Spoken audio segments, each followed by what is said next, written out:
Okay, it was almost midnight when the last customer left Miller's Gas and Go on the edge of Route 17.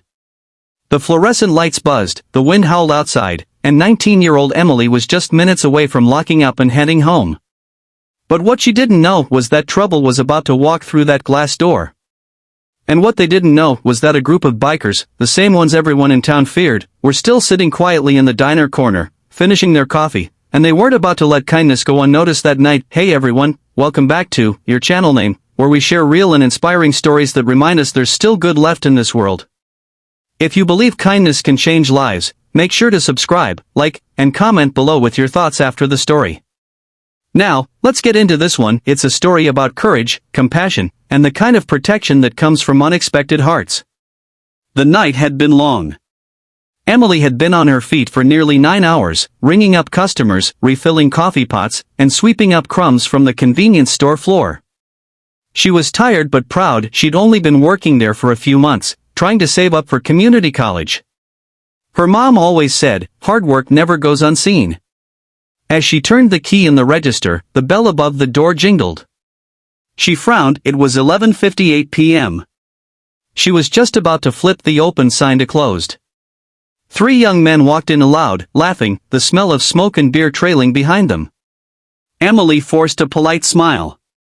Sorry, folks, we're closing for the night. But they didn't leave.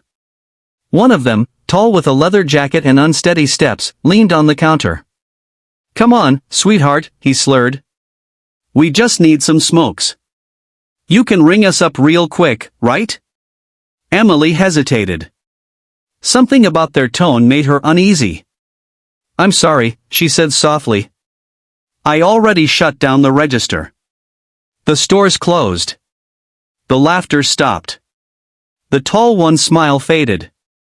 Then maybe you can open it back up, he said, tapping the counter with his fingers. Her heart began to race. She looked around.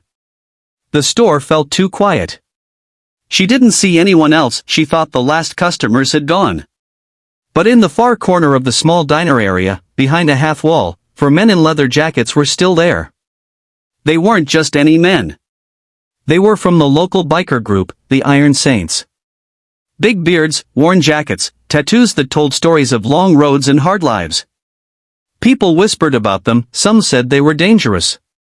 But those who really knew them, knew they had hearts of gold. Their leader, a man named Jack Grizzly Turner, was sipping black coffee when he noticed the tension at the counter. He'd seen that look before, the mix of fear and forced politeness. He set his cup down and motioned to his buddies to stay quiet for a moment. Back at the counter, Emily tried to keep calm. Please, she said, you'll need to come back in the morning.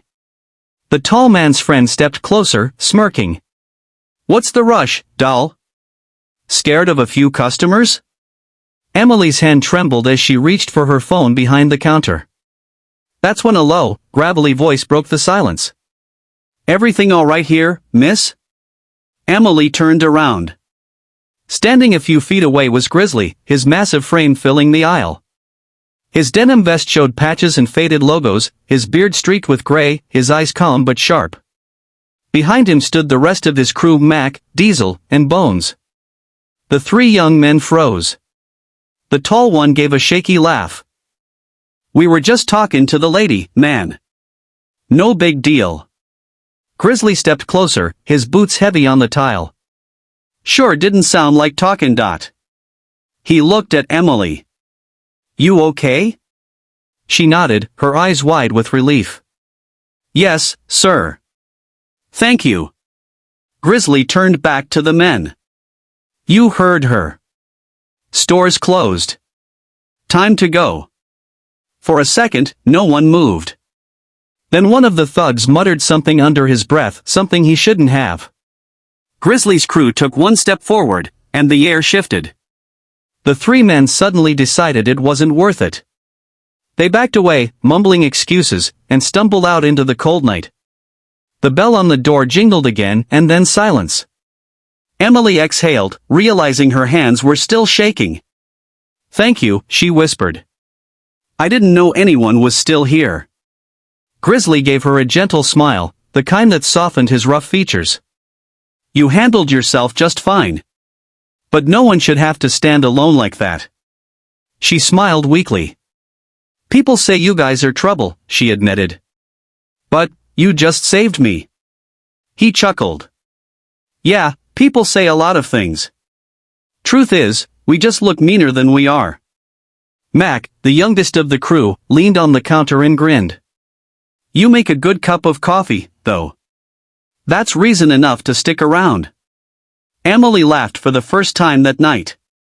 The tension melted away, replaced by warmth and relief. 2 days passed. Emily tried to move on, though the memory of that night stayed with her. Every sound of the doorbell after dark made her flinch a little. Then one evening, as she came in for her shift, she noticed something different. Parked out front were 5 shining motorcycles lined up in a neat row. Her stomach tightened until she saw a familiar patch, Iron Saints. Inside, Grizzly was talking to her boss, Mr. Miller. Just making sure the kids got some backup, he said with a smile. Mr. Miller grinned. She's been a little jumpy since the other night. I can't thank you fellas enough. Grizzly waved it off. You don't need to. Kindness don't cost much, it just takes noticing when someone needs it. That evening, the bikers sat at their usual table again, sharing stories and coffee, keeping an easy eye on the place. As customers came and went, Emily couldn't help but smile. It wasn't just the safety, it was the feeling that people still looked out for each other. At one point, an older woman came in struggling with heavy grocery bags. Emily rushed to help her, and before she could lift the last one, Mac jumped up to lend a hand. The woman thanked him warmly, and he tipped his head. Just paying it forward, ma'am. Emily watched that small moment and realized something. Those men had shown her what real strength looked like. It wasn't in their muscles or tattoos. It was in their kindness. A week later, Emily was finishing another late shift when her phone buzzed. It was her mom, saying the car had broken down and she needed a ride home from the other side of town. Emily sighed, she didn't have a car yet. Before she could worry too long, she heard the rumble of engines outside. The Iron Saints were gearing up to leave. Everything okay? Grizzly asked as she locked up. She explained the situation, embarrassed to ask for help. Grizzly didn't hesitate. Hop on, he said, patting the spare seat of his bike. We'll get you there safe. The ride through the quiet town that night was something she'd never forget.